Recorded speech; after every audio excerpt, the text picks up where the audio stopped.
Welcome back to the channel. I have a really quick video today, no nonsense video, just my impressions and my quick review of the new 7th generation 29mm Texas Power Bar.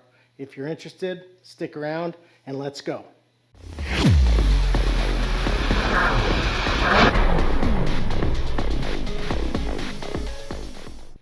Okay, Texas Power Bar 7th generation. Texas Power Bar has a really historic history of some of the greatest power bars ever known to man. It wasn't until the 7th generation that they went up from the 28.5mm diameter to the 29mm, which is the standard millimeter for a normal power bar. I guess normal is subjective, but most power bars are 29mm.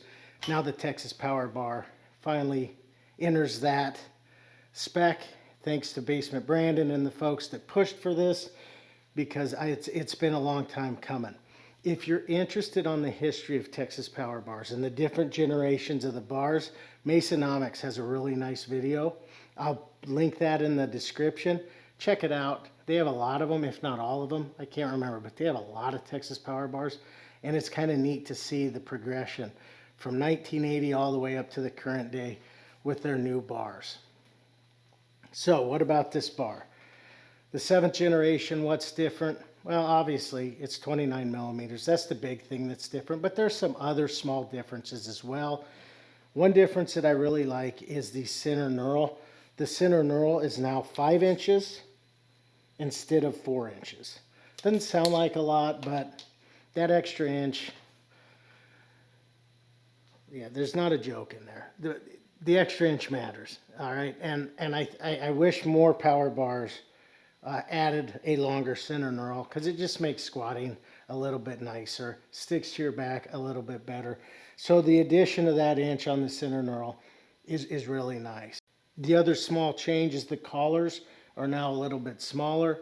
It's IPL, USPA, USA Powerlifting, all those federation approved specs right out of the box, right?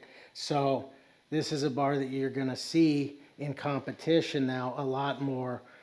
In fact, you see it. I compete in the United States Powerlifting Association, USPA. I actually have a competition coming up in March, and they're going to use this bar. So you start to see this bar now in a lot more competitions, because it's 29mm. It's got the specs on the collars a little bit smaller. So that's one thing. Other than that, there's not a ton that's changed with this bar. It's still a really aggressive knurl.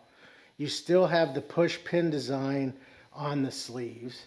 And I'm glad they didn't get rid of it, because one of the things I've always appreciated about Texas Power Bars is that you can see it across the room.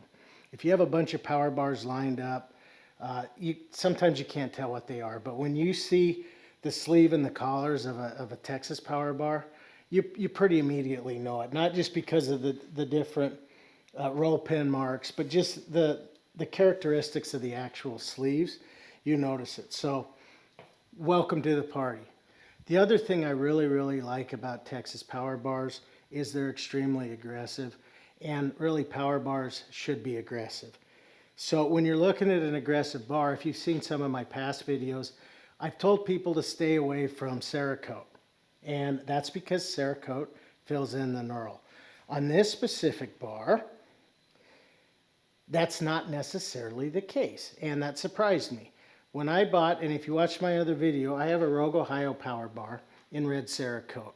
It was one of the first bars I ever bought, and it's extremely passive. And I didn't know any better. I just thought, yeah, that's just the way this knurl is. And then I bought a Rogue Ohio Power Bar in black zinc, and it's extremely aggressive. And I thought, that can't be. And I looked at the knurl patterns, and I took close-ups, and sure enough, it's the same knurl. The difference is the Cerakote fills in the knurl to make it more passive. So why get Texas Power Bar in Cerakote? Well, it's still aggressive. Well, why is it aggressive if it dulls the knurl? Well, it's because of the knurl profile. And I'll show pictures. On a Texas Power Bar, it has a mountain with a chunk cut off of the mountain. A Rogue Ohio Power Bar has a mountain with a bigger chunk cut off the mountain. If they're different TPI, so teeth per inch.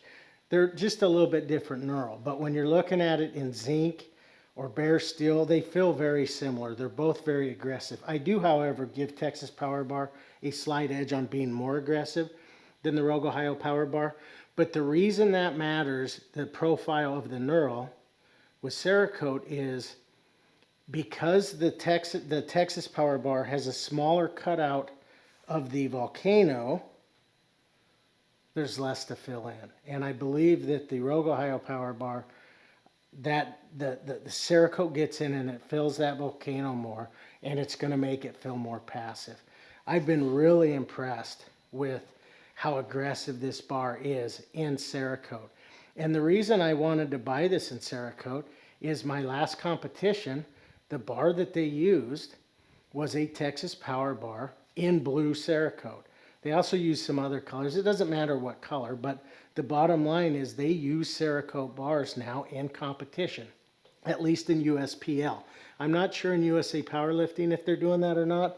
If you compete in USA Powerlifting, let me know. The last time I competed in USA Powerlifting, I used the Rogue Ohio Power Bar, and it definitely wasn't Cerakote.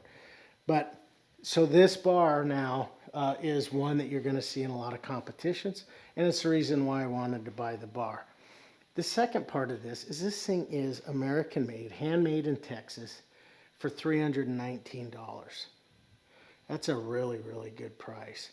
So in short, if you're looking for a power bar that you want in Cerakote, I don't think there's much question, especially if you want American made one. Texas Power Bar all day long over Rogue Ohio Power Bar because it's going to be much more aggressive. If you have an old Texas Power Bar, you want a new 29-inch, man, I really like what they did with the 7th generation. Super stiff. It does everything a Power Bar's designed to do. Check it out. I'm really impressed. Till next time, adios.